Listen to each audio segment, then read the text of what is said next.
the way as ACC format. They did this and agreement goes like a was like all. It's going to be coaches or what. Ellie's been very happy with playing other. If you're just now joining us, your schedule for today in Atlanta, you're going to have Kirby Smart at 9:25. He'll kick things off today from the podium. Then Hugh Freeze is going to go at 11:15. Josh Heupel will be at 12:30, and then Steve Sarkisian will wrap us up today at 2:15. So a jam-packed day. Definitely the most jam-packed day in Atlanta this week here for SEC Media Days. So excited to be out here. Appreciate all of you making Morning Jox a part of your morning each and every day as we continue our live coverage next here on Jox.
Welcome back into Morning Jocks. Conrad Van Order, Damian Mitchell here with you until the 7 o'clock hour when we hand you off to McElroy and Kublik in the morning. I'm here live in Atlanta at SEC Media Days. Day 2 coming up here in just a couple of hours. You already have some people filing in, a couple of early morning radio shows, a couple early risers like us, Damian, and people getting set up for day 2, but very excited because today is Auburn Day, so of course you're going to get to hear from Hugh Freeze as well as Keldrick Falk, Connor Liu, and Jackson Arnold. Those are the 3 players that will be here representing the Auburn program, and it's going to be a jam-packed day. If you're just now joining us, here is your refresher.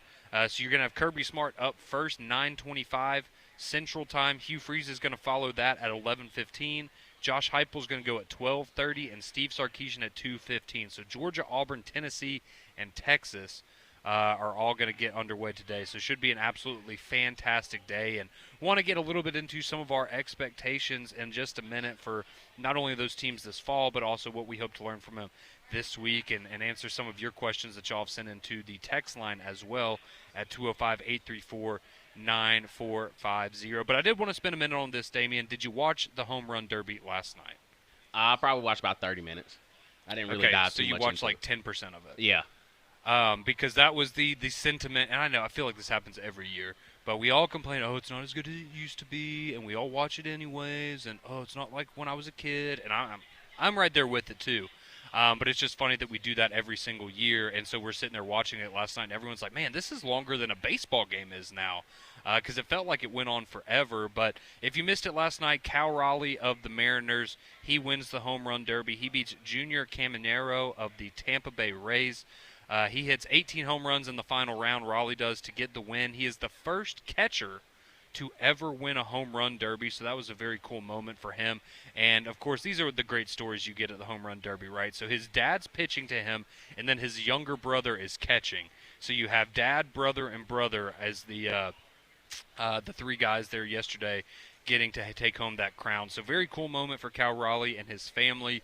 Very cool moment. I don't know if you saw this maybe on social media later, Damian, but the kid that robbed a home run during the home run derby, that kid, when he goes back to school, that kid he is going to be the most popular kid in school. But that was such a cool moment, and it was cool because, I mean, they still counted it for, I think it was Caminero that hit that one, but they still counted it for him. But the kid, I mean, it's the athleticism, man. It was, I mean, it was good. It was legit. It was impressive. Yeah, I mean, this is a major. I get like. It was impressive, right? Like, that's a major league home run, and a kid's out there robbing a home run. So that was very, very cool. But Cal Raleigh almost didn't get a chance to win because if you missed it, and I know this rubbed people the wrong way. So he was in a tie after the first round with Brent Rooker, and so they go to the tiebreaker, and it's based on distance. And Cal Raleigh, no joke, he had hit a home run 1 inch further than Brent Rooker, and that's why he was able to move on to the second round and ultimately win. So just by the skin of his teeth there, but he has been the best power hitter in baseball this year. When you look at who has the most home runs, he is at the top there, so no surprise that he gets the win last night in the home run derby, gets to take home a cool $1 million. Matt Olson of the Braves, he was eliminated in the first round, had a good showing, had 15 bombs, but unfortunately wasn't enough to move on. And my guy last night, Jazz Chisholm, he had 3, and he got booed. So that was it gave me flashbacks to I don't know if you remember this a long time ago, but Brandon Inge at the home run derby when he hit a 0, and it was you just felt so bad for him, and you know whatever it is what it is. Not an ideal performance or representation for the team that I root for, but it is what it is. I got a question. The reason why I actually miss the old school home run derby. Like, I'm cool with the marathon. Now, will it take 5 hours? So be it. But I miss the old days where 10 outs, that's all you got. Just swing for the fences. And I don't know. Like, I don't like the format, but it's also, I know people's attention spans aren't as long as they used to be, so it's kind of, it seems like a long time. Even if you just shorten or make the contestant pool a little bit smaller. But I miss the whole, it might take 5 hours, but I would much rather watch that than what we're starting to get. I don't know. I don't know how you can doctor up the home run derby.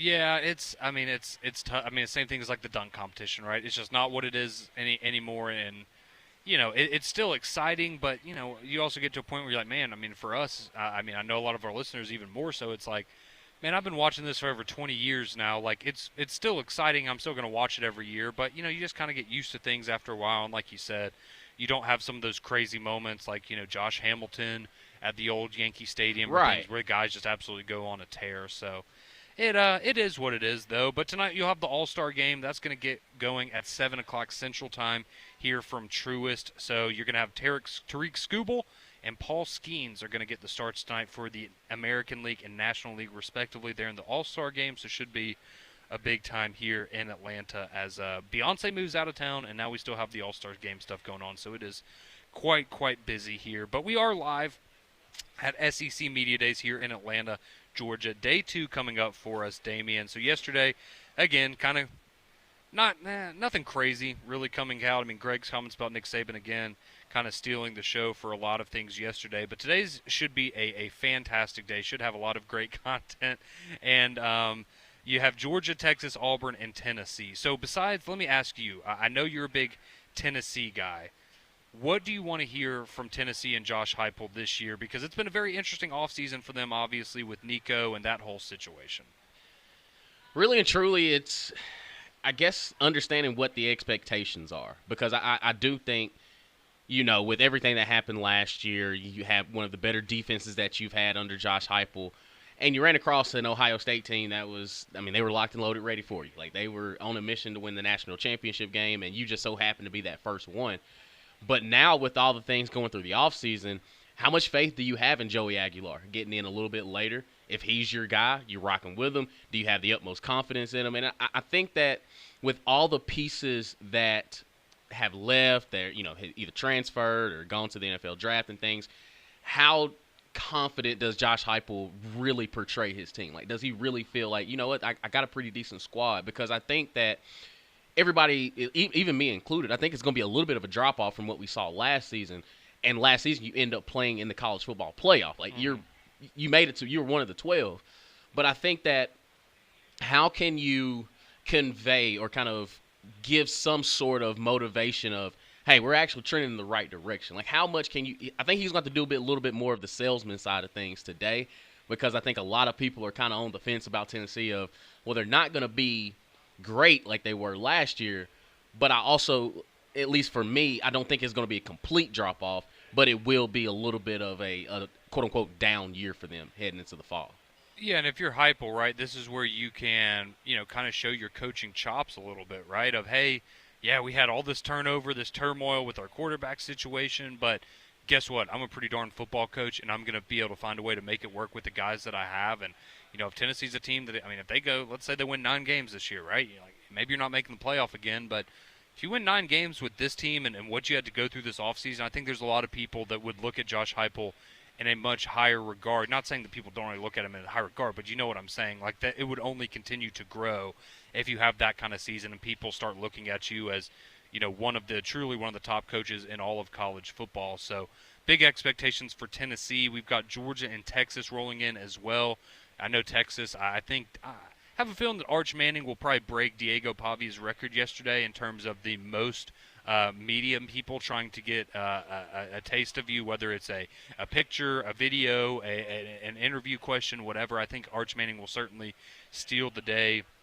And maybe even the week, just in terms of the amount of press that he's going to get. But, Texas coming in as the favorite, everyone views them in that light. Do they walk in like they kind of own the place like we saw last year? Or, is there maybe kind of a different feel to Steve Sarkisian now that this is his second year in the SEC? And then for Georgia, right, you're in your own backyard getting to come and I feel like almost a little underrated just in the sense of so much love has been on Texas. Now I feel like Alabama's starting to pick up a lot of attention as well. And, Georgia's just kind of lingering there. We've talked about how great Alabama's recruiting's been, and then you look at what Georgia's doing, and you're like, oh, my gosh. So it's going to be very interesting to hear from Kirby and some of his players today, just because this is a year where, a lot of people are picking a Texas team to win the SEC, and he can kind of look and go, well, I saw how that played out twice last year, so how about you give us a look as well? Yep.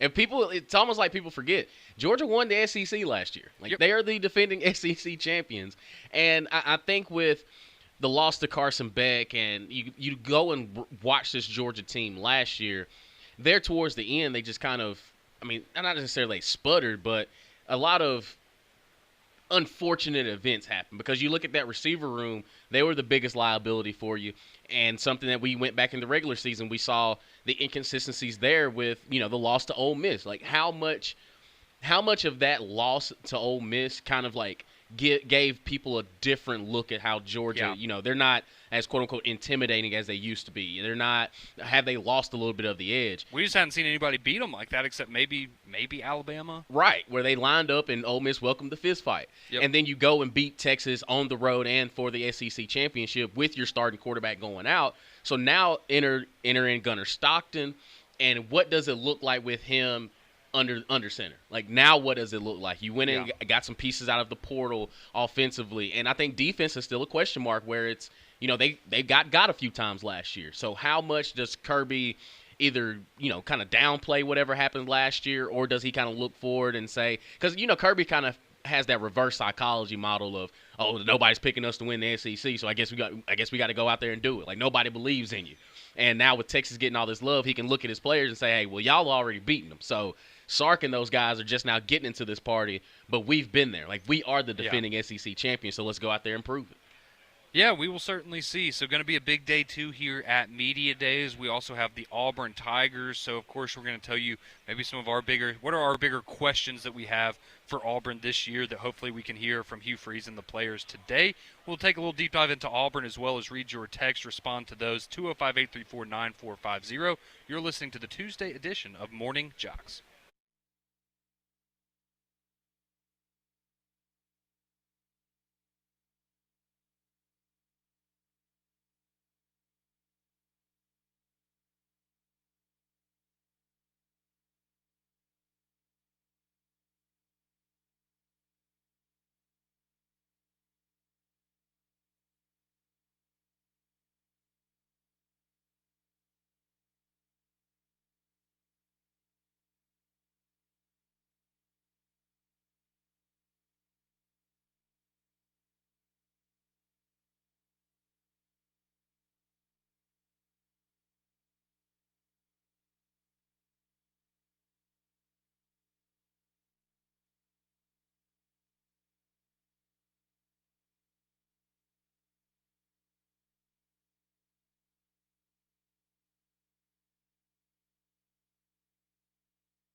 7:49. Welcome back into Morning Jocks. Conrad and Damien here with you live from SEC Media Days Day 2 here in Atlanta, Georgia. McElroy and Kubik in the morning coming up here in just a few minutes. We'll see what hot takes Greg has today to carry the day for us, because he certainly helped us out a little bit here yesterday. But quickly, if you're just now joining us, a reminder of what you have coming up today. You have Kirby Smart at 9:25 Central Time. He'll kick us off at the podium. Then Hugh Freeze, he's going to go at 11:15. Josh Heupel at 12:30, and Steve Sarkisian at 2:15. So those are your four coaches that you will hear from today. And so quickly, before we get to some of these texts, Damien, what would you say that your biggest question for Auburn is in terms of right now today? And if you could ask Hugh Freeze one question, what would it be? Because I think I would have to go with, what is the difference in having a guy like Jackson Arnold in terms of the confidence that you have as a play caller? Because I think we would all agree that, the play calling left something to be desired last year. And so do you feel like you're in a more comfortable spot now, or you have guys on your roster that allow you to kind of be the Hugh Freeze that we expected to see all along on the offensive side of the ball? So where would you go? What's your big question that you would have for Auburn? Yeah, mine would be on the offensive side of the ball too. Mine would actually be at the running back position. Kind of what is the expectation of the running back room? What do you kind of see? Who is there going to be a Damari Alston or a Jeremiah Cobb that separates themselves as being the number one guy, or is it going to be running back by committee? Because last year you left a lot to be desired out of Jarquez Hunter. I feel like there was a lot of carries that he missed in the season last year because you only gave it to him 20 times in two games. In both games, he had over 150 yards, and one he had over 200. So it's okay. Well, how is this offense going to look now when your star was in the running back room last year? But now, what is it going to look like for 2025? Yeah, I mean, there's a lot of questions that I think we all have about Auburn, and it could go a lot of different directions. But going to be very excited to hear from Hugh Freeze and some of that contingency today. And again, if you missed it earlier in the show, I have to put it on the record. I have to give credit to Hugh Freeze, because last night, being able to walk through the hotel, cross by him in the hallway, stop him for a second, say hey, talk to him for a second, and then see him go around and talk to other media members here at the hotel last night.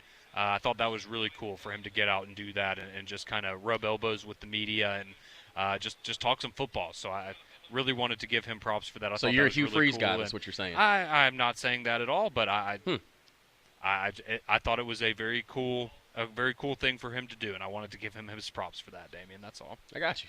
But you couldn't say War Eagle to him.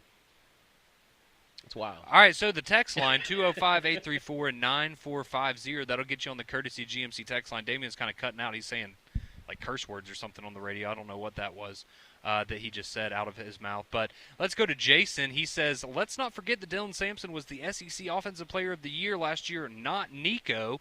Tennessee's looking at a tough year, but not because of the quarterback that can't hit the long ball. And I know you were a big Dylan Sampson guy last year, Damien, and that certainly hurts them for sure. Yeah. But that's the thing, though. Ever since Josh Heupel has been in the SEC, he's been in the top 2 or 3 when it comes to rushing, year after year. Yep. So I think a lot of it has to do with mostly the offensive line. Not to say no disrespect to Dylan Sampson, because he was absolutely phenomenal. But it's kind of the same thing I asked about Hugh Freeze. I could see Tennessee being a running back by committee if nobody really separates. But what level are we going to get? Because collectively, could they do what Dylan Sampson did by himself? But also, we have no idea what their weapons look like, because a lot of these guys haven't really played a lot. So who kind of takes that mantle at the running back position, along with, just if their offensive line is going to be just as good as they were last year? And to your point, if you're confident in Tennessee, like you said, you've been able to run the ball better, but also defensively, you had made some big strides here over the last couple of years. And that's kind of what I look to is, man, now that you have built that foundation, that does give me confidence that, hey, maybe if this quarterback, it takes a little while to get him into a rhythm or something, you're still going to be good enough running the football and on defense to still keep yourself in some games. So, yeah, going to be interesting to see there. Joseph asks, does this make you guys more confident in Jackson Arnold that he's there at media days? For example, Gunnar Stockton being there for Georgia tells me that he's guaranteed to be the starter, and Kirby is really confident in him. Yeah, I mean, you could certainly look at it that way. I certainly think it means that he's headed in the right direction. Hugh Freeze likes the trajectory that he's on to lead this football program. So, yeah, I mean, I think you could certainly read a little bit into that if you want to. Yeah, I read a little bit into it too because if the guy that you know is going to be your starting quarterback is there, you rock with him. And, Yep. you bring him in a situation like this, which is kind of one of the question marks I had about Alabama not bringing Ty Simpson, but it's also he hasn't necessarily, quote-unquote, won the job yet. So why would you want to put him in front of everybody when you don't know if he's going to be your signal caller for sure? Somebody chimes in, if we're so good in the SEC, why are they needing 5 guaranteed playoff spots? We should get them anyway. Well, because they're not confident that the playoff committee is going to give them to them because what we see this year. Not right. That's why they're looking for automatic guarantees because they're not confident that the playoff committee is going to value strength of schedule. All right, here's the best text of the day, in my opinion. Lewis chimes in. Ice cream trucks don't matter.